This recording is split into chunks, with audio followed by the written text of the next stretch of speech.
Most people imagine Antarctica as a place of ice and silence, and they're right, up until a point.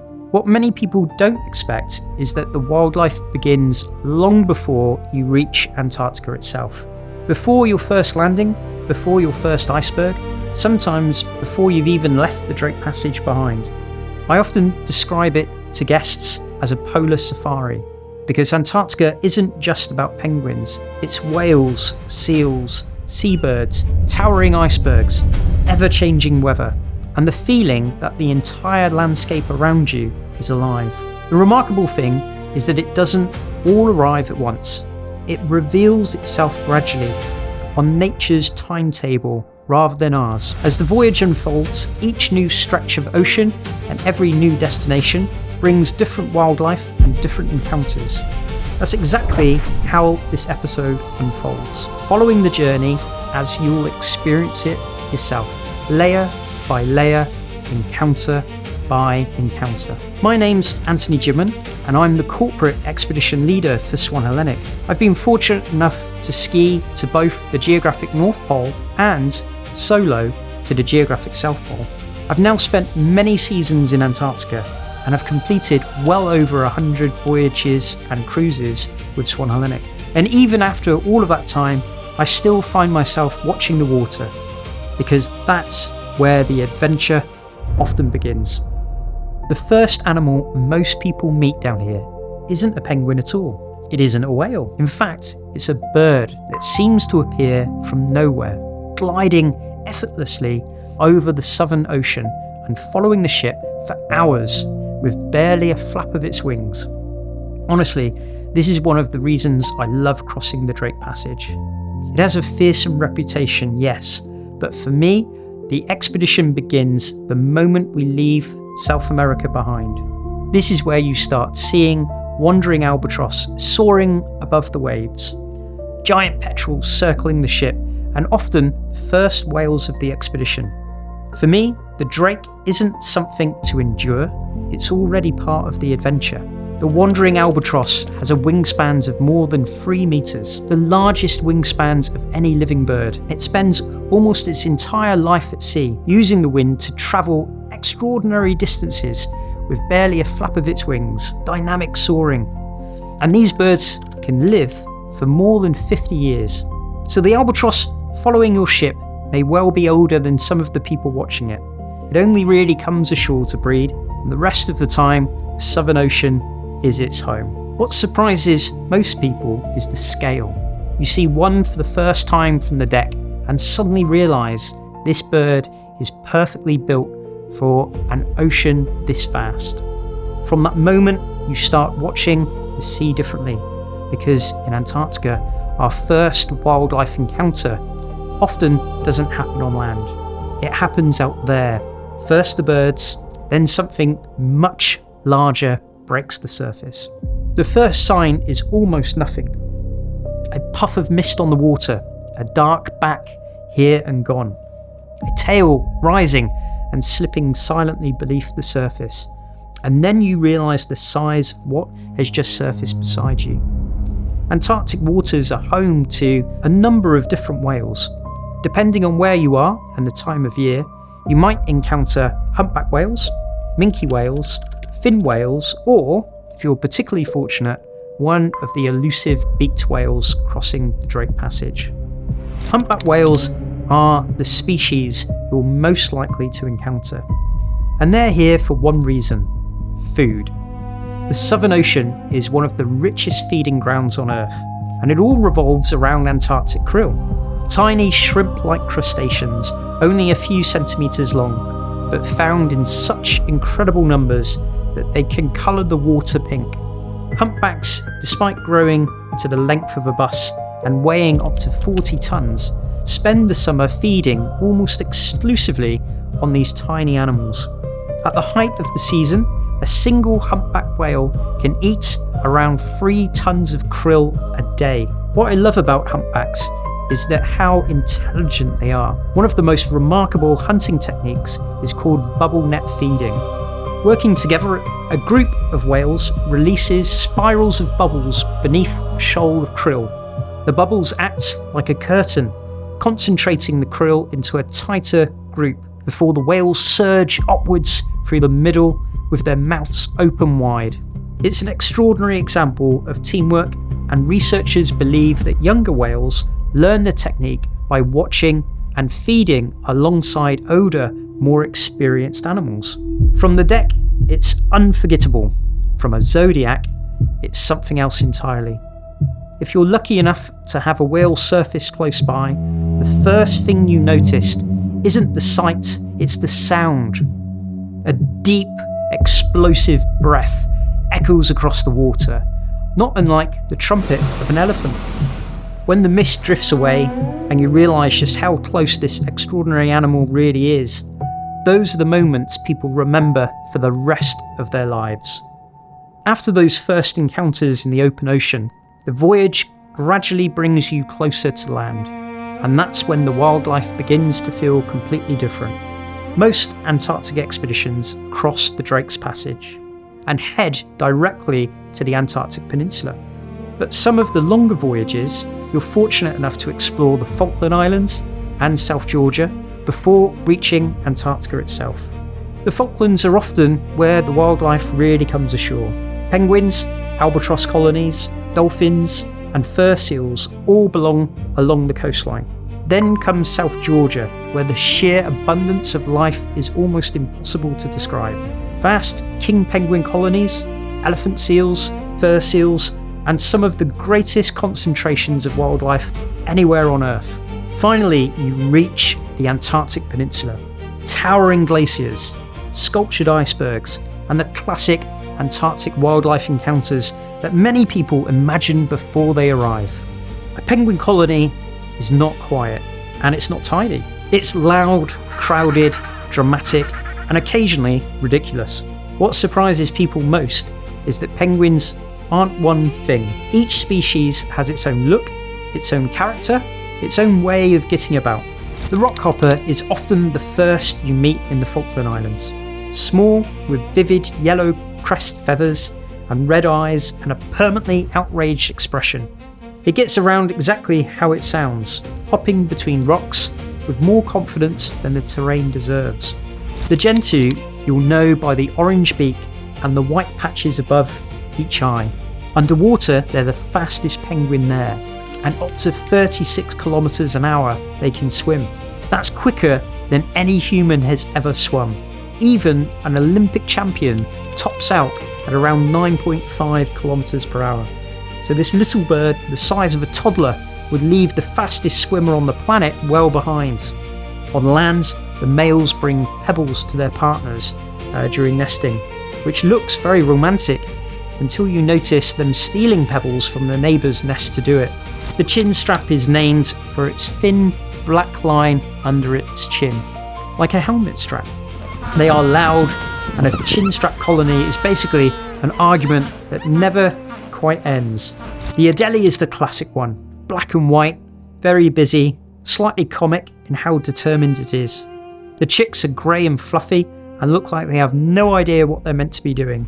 And then there's the king penguins. For me personally, this is one of the reasons South Georgia is a destination everyone should experience at least once. The mountains are spectacular, but it's the scale of the wildlife that leaves the biggest impression. King penguins are the second largest penguin species in the world, and at places like St Andrews Bay, they gather in colonies of hundreds of thousands. There are so many birds that from a distance, the shoreline itself seems to move. They don't build nests.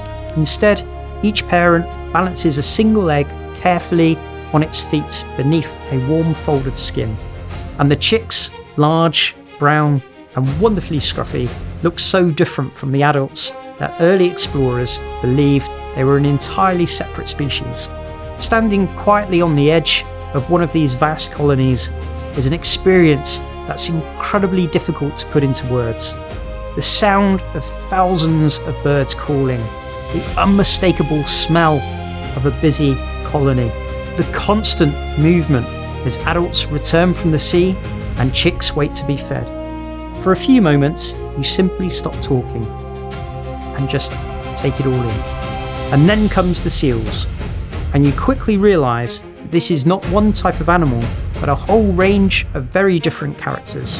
The fur seal is usually the one that notices you first. Quick on land, surprisingly bold, and the young ones are endlessly curious.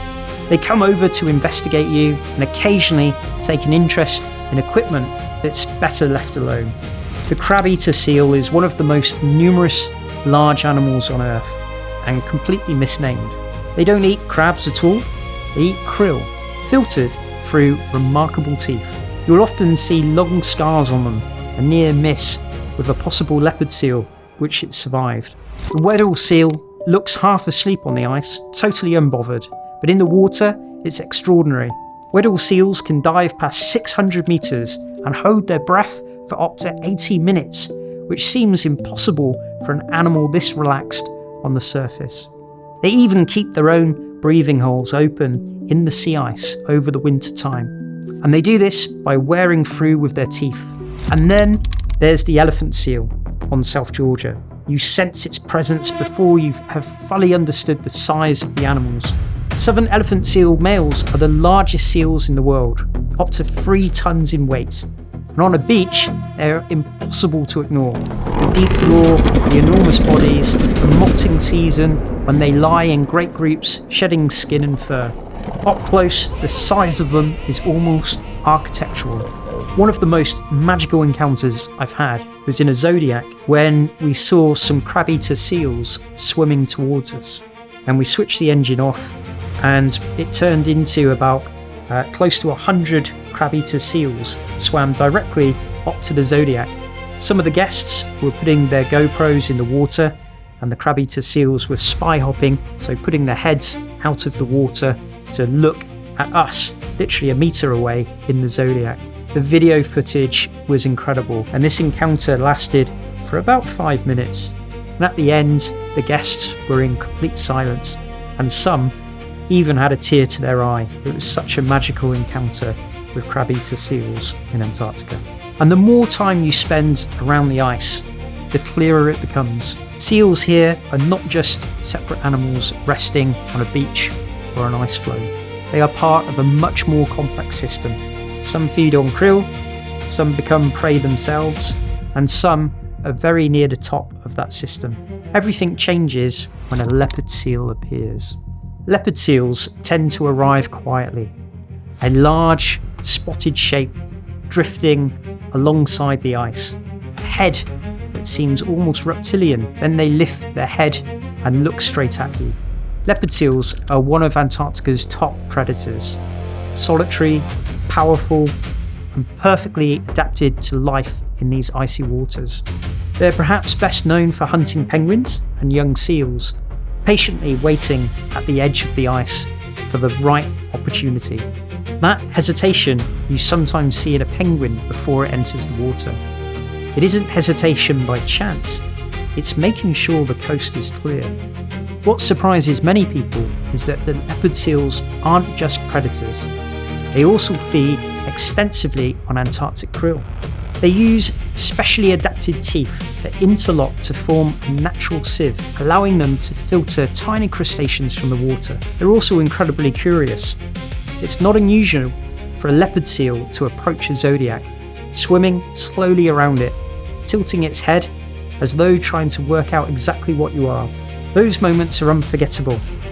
Everyone instinctively goes quiet. At rest, a leopard seal can almost look relaxed, even friendly, with that distinct, wide mouth that resembles a smile. It isn't a smile at all, and once you've seen one, you begin to notice Antarctica differently. The scars on a fur seal perhaps, the hesitation of a penguin at the water's edge, the silence around the ice. Antarctica is full of life, but it's also a place where every animal has evolved to survive. I still remember my first leopard seal. It was asleep on a small piece of floating ice, completely unaware, or perhaps completely unconcerned that we were there. We approached slowly in our zodiac, keeping a respectful distance, and everyone just waited in complete silence, hoping it might wake up. Then, almost on cue, it lifted its head, stretched, and let out an enormous yawn. Suddenly, the silence was broken by the sound of cameras clicking from every direction as everyone tried to capture the moment. It only lasted a few seconds, but it's one of those memories that has stayed with me ever since. And then there is the encounter you cannot schedule. Not every voyage sees orcas. That's part of what makes them matter. You start watching the water differently once you know they might be there. Every dark shape, every disturbance in the wake gets a second look. And then, if it happens, the fins appear. Several at once moving together, completely unhurried. You can feel the mood on board change. Orcas are the largest members of the dolphin family. They also have one of the 3 largest brains of any animal on Earth, around 6 kilograms. But size isn't really the point, it's what you do with it that counts. They live in tight family groups, and those groups have their own ways of doing things, their own hunting techniques, even their own sounds, almost like dialects. So when you're watching orcas, you're not just watching instinct, you're watching learned behaviour, passed down through a family, knowledge handed from one generation to the next. Different groups specialise in completely different things. In Antarctic waters, some have learned to wash seals off the ice in a coordinated rush. Others focus on fish. That's not something they're born knowing, it's something they've been taught. That's one of the reasons an orca encounter stays with people. You're not just watching one of the ocean's top predators, you're witnessing one of the most intelligent and socially complex animals on the planet. I remember one particular evening in the Gerlache Strait. Everyone was enjoying dinner when suddenly a pod of orcas was spotted nearby. The captain immediately stopped the ship, and for the next couple of hours the pod stayed with us, swimming alongside the vessel and passing the restaurant windows as guests watched in complete amazement. They were incredibly inquisitive, almost as if they were as interested in us as we were in them. What really struck me was that several much larger cruise ships simply continued on their way. They couldn't stop. That's one of the real advantages of being on a small expedition cruise ship. We have the flexibility to respond to moments like this, because out there, nature doesn't follow a timetable, and neither do the best of experiences. Some encounters last an hour, others just a few seconds. That unpredictability isn't a flaw in the experience, it's what makes Antarctica so extraordinary. If I had to describe the voyage in 3 words, I'd choose adventure, memories, and legacy. It all comes together on the final evening, at the captain's cocktail, when everyone gathers to watch the expedition film created during the voyage. It's more than just a highlights reel, it's the story of the journey you've shared together. Every Swan Hellenic Antarctic voyage is led by an experienced expedition team and expert naturalists who help bring the wildlife, the history, and the science of Antarctica to life. And because we're a small expedition ship, we're able to visit places and make landings that larger vessels simply can't. If you'd like to learn more about our Antarctic expeditions and the routes we explore, visit swanhellenic.com using the link in the description below. We'd love to welcome you on board and to join us on our voyage of discovery. Remember to subscribe to our Swan Hellenic channel and get the latest videos learning about remote places around our very own planet. If you have any questions, then please add them in the comments below, and remember to like our videos. Thank you very much.